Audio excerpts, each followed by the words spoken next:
เคยมีอารมณ์นี้บอกเวลาที่มีภัยในใจแล้วบอกกล้าบอกเพราะยานคำตอบมันจะทำให้ใจเก็บไว้ในใจจนนานอยากให้เจ้ารู้ว่าเคยนั้นมีหาให้เจ้าคนเดียวจะต้องทำอย่างไรใครต่อใครก็บอกให้เขาบอกไปบอกทักเท่านั้นมันจะยากบนใดหากเจ้ามีใจก็คงจะดีแต่ถ้าเจ้าสนใจและคอยจะทำอย่างใดดีอยากให้รู้แต่บอกกล้าบอกอยากจะบอกไปแต่บอกออกเพราะยังคำตอบจะบอกตรงกับสิ่งที่ต้องการฟังเลยต้องเก็บไว้ในใจแบบนี้ความอึดอัดใจมันเพิ่มขึ้นทุกที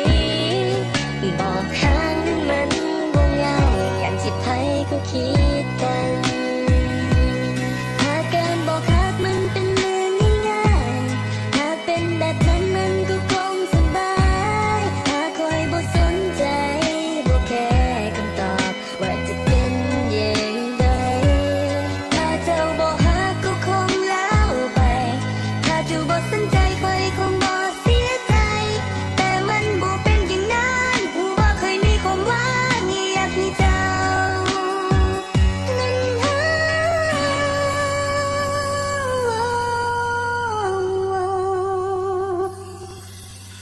ใครต่อใครก็บอกให้เขาบอกไปบอกฮักเท่านั้นมันจะยากบนใดหากเจ้ามีใจก็คงจะดีแต่ถ้าเจ้าบ่สนใจแล้วคอยจะทำอย่างใดดีอยากให้รู้แต่บอกกล้าบอกอยากจะบอกออกไปแต่มันเว้าบ่ออกเพราะยานคำตอบจะบ่ตรง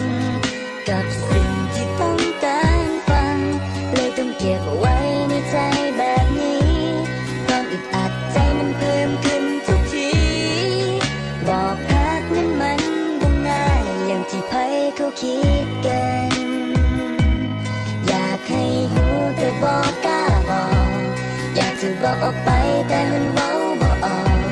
เพราะยานคำตอบจะบ่ตรงกับสิ่งที่ต้องการฟังเลยต้องเก็บไว้ในใจแบบนี้ความอึดอัดใจมันเพิ่มขึ้นทุกทีจะบอกฮักนั้นมันเว้าง่ายก็คงบอกไปตั้งแต่วันที่พบกัน